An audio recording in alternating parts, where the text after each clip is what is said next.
Hello everyone, I greet in the name of God Almighty. My name is Apostle Nathan Silas, and today we have a very interesting video to react to. And this one says that she has no religion but still love Islam. Why? Okay, so when we get down to the video, we can be able to hear the discussion this very lady had with Dr. Ahmed Sabil and how it transpired before she made that very statement that she still loves Islam despite the fact that not having a religion. So if today happens to be the first time of you checking out my channel, don't forget to subscribe to my channel and follow me on my Facebook and Instagram. And if you have any video you want me to react to, don't forget to drop it at the comment section and I'm going to check it out. So guys, before we get on to the video, I'm a theologian and I make this video not to discredit anyone's religion. This is basically for educational purposes, and I believe that at the end of this video we all are going to learn from this. So let's get down to this video and check this out. Okay, sorry, your name is Evelyn? Carly. Carly. Yes. Okay, Carly. Okay, Sister Carly, first and foremost, thanks for stopping by for the second time. Right? Second time? All right. What made you come back again? Well, I would say that you guys have been the most open, the most directly informative, and any sort of questions that I have or kind of just being unsure about anything, it's very well explained, well broken down. You guys are very easy to communicate with. Yeah, which I appreciate. And Thank you. that will bring somebody back because that's not the vibe that you get everywhere else. So Caroline, the reason that we are here is, so this is the parliament, right? Right. Happens once in 4 years. Yes. Today in Chicago, this year in Chicago. And the reason we are here with Islamic education is because people have misconceptions, fear of the unknown. Absolutely. And unfortunately that may lead to misunderstandings, hate, bias, discrimination, violence. Yep. So by educating about each other, we can look into the commonalities. We can Yeah. also look about what Islam teaches about different concepts. And you were looking into this brochure about LGBT, correct? Yeah, I'm interested to see that. Yeah, and I can let you know what exactly is the brochure. Yeah. We have brochures about Islam's solution against racism, about drug crisis, about breakdown of the family structure, all the ills of the society. We say that there is God's plan and God's solutions for it. All right? So that's kind of the main reason we are here. Yeah. So if I may ask you, what is your faith background? I don't have a super solid faith background. I haven't really connected to a lot of faiths that I've been exposed to here. Okay. So I haven't really done a bunch of deep diving until I'm going to find something that I feel more aligns, which I'm back here twice. Okay, very good. So can I give yeah. you four? No, it's good to also always have an open mind. Oh yeah, and of a course. sincere You heart to need- seek the truth. Yeah. Otherwise, you're like clogging up and diluting your own internal channel. So And life passes by, right? So we need to Yeah. make sure that we are open, we do the research, we ask questions. Yes. And then we say that you will be shown the light, all right? So 4 important reasons why we say that Islam is the right faith, all right? Let me give you the most convincing arguments. Ready for okay, it? let's hear it. The very first one. There are different concepts of God preached by different people. Christians preach Trinity, Hindus preach idol worship, Judaism and Islam, we preach absolute monotheism. So suppose if I give you a thought experience, so do you believe in a higher power? Oh, of course. Good. So now we have to find out what is the concept of the higher power. Is it Trinity? Is it absolute oneness? Is it idol worship, right? Suppose if I say to you, Caroline, right? Caroline. Really? Yeah. Suppose if you go to a house that has 4 rooms inside. And if I say to you, Sister Caroline, let's put aside all the faiths, just speak to your heart and mind. In the first room of the home, there is a man, muscular, powerful, handsome, eating a hamburger. If I say to you, let's bow down and take this man as our Lord, Savior, and Creator, would you be comfortable in doing that? Don't answer yet. We go to the second room. Okay. In the second room is a idol, and the idol has fallen over because of the recent earthquake. And if I say to you, Caroline, let's bow down and worship this idol as our creator. Would you be comfortable here? Don't say anything yet, right? We go to the third of the fourth rooms. Third of the fourth rooms. And if I say to you, the roof is open, the ceiling is open, there is a nice bright sun out there, let's take the sun as the creator. Speak here. Would you be comfortable, right? Now we go to the last room.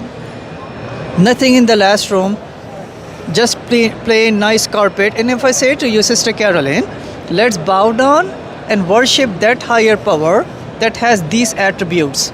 He is all-powerful, all-knowing, merciful, forgiving, loving, and guiding creator.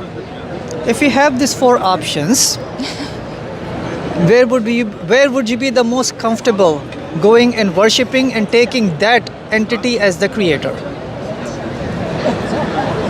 I mean, to me, there's not really much question about it. It's the fourth door. I almost want to be sarcastic with you, but I'll hold it back. So, The fourth door, no question. I was actually, when you said the first door, I was waiting for the empty room option.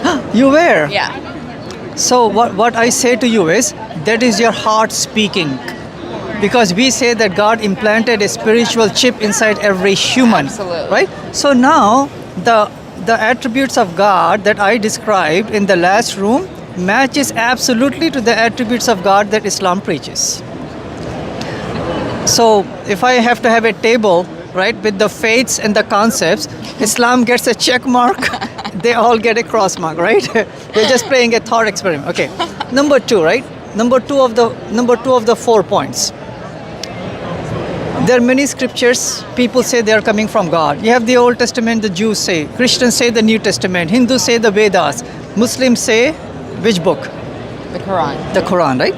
Now, all of them cannot be coming from the same God. Either all of them are wrong or one of them is right. All of them cannot be right. Logically, right? Okay, fine. So do you agree, Sister Caroline, that one of the criteria of a book of God is that book has to be preserved without any changes? Yes, absolutely. Fine. Smart, right? I know where you're going already. All right, fine. So fine. If you look at any book out there, you can go to all the booths up here, the Hindu booth and the Jewish and the Christian, any booth out there and pick up their scriptures. There's only one book from the time it was revealed up until now, it has been preserved without any change. Mm-hmm. That is the Quran. Which is huge, yeah. Huge. Yeah. There's not a single book in the history of humanity that has been memorized by 15 million people approximately. It's a big number. That is a big number. Yeah. I was speaking to a pastor. If I asked him the question, oh pastor, have you memorized 5 pages from your Bible in the original language? I'm 100% sure he would say no. My son, 4th grader, he memorized almost half of the Quran. He's in the process of memorizing the whole Quran. But I think the main piece is that it's the original straight from like the source, because Yes. people can memorize anything, and that Yes. doesn't necessarily mean that that's the powerful thing. It's Sure. more of what they're memorizing. Yes, what they memorize, right? Yeah. So again, what we say is that one of the criteria of a scripture, of the many criterias, is that it has to be preserved. Because Right. if it's not preserved, suppose if this is the book, right? And if people inserted things in it and added things and took away things, how would I risk my life in eternity on a book that has been is less than 100%?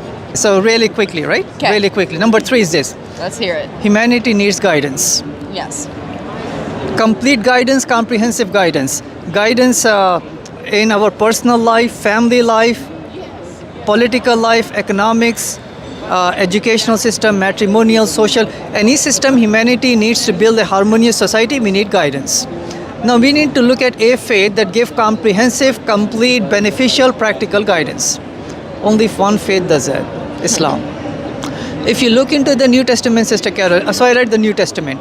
If you look into the New Testament, it does not give you instructions, detailed instructions, how to form societies based upon a just economic system, just judiciary or political. It does not have it. We need it, they don't have it. Islam has it. Okay? Yeah, I hear you on all of it. If there is a hereafter, what is the best way to go about going it? Does somebody dies for you, or what you do is what you bear? Oh, I mean the second one, what you do. Islam says that. So for all the four reasons we say Islam fulfills the criteria. For that reason, we say Islam is the right faith. So I want you to please look into it. Yeah. Keep your mind open. Take the literature. We are here to help you. Yeah. God guide you and God bless you, my dear sister. Yeah. Nice talking to you. Thank you. Yeah, you were very entertaining to listen to. Entertaining? Yeah. Okay, but I hope you understood the Yeah, points. of course. Like you present it well. Thank you very much. Yeah, which is important because if it's not presented well, people won't connect. So, Thanks a lot for coming. It's an honor for me to explain this to you. Yeah. Do take anything that you want, especially this one, right? yeah, I'm kind of interested to see that one, to be honest.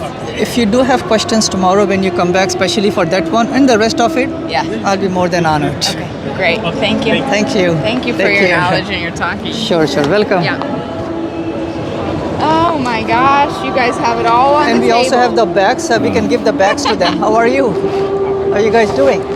All things are free. If you have any questions, we'll be more than I honored. do want to actually read this just out of curiosity of what it says. Whoa, that's a very interesting video, listening to Ahmed Seville, Dr. Ahmed Seville, and then also this very lady making her inquiries and wanting to know more about Islam and its values and what it teaches. I hope that after this explanation, she must have learned few things, you understand, from what, you understand, he is saying, and then it's been expected of her to worship God and then to worship him, you understand, the right way. Now, I wanted to kind of call our attention to something. For one thing about we Christian, because I'm a Christian, Christians and then also the Jew is, in as much as the Jews, they believe in the Torah and all that, and then what Christians believe is that before Jesus Christ, you understand, came, the Jews have been living by the Mosaic laws, right? So it's been expected that when you follow the teachings of what God say according to the 10 commandments that Moses, you understand, was given, if you die as of that time before Jesus Christ, probably is based on some of the laws that and then commandment that God has given that can be used to judge you. Now, you can all bear with me that all the Jews, they don't believe that Jesus has come yet, in as much as they believe in oneness of God, just like how the Muslim do, but they do not believe that Jesus Christ has come, the Messiah has come. They are hoping that he will come. Now, when you look at it in a sense progressively, Christians in the other way around believe in the teachings of Jesus Christ. They believe that Jesus was God incarnate in human flesh. They believe in the teachings of Jesus Christ, and according to Christians' belief and values, if you follow what Jesus Christ, you understand, say, that is where you are going to gain your salvation.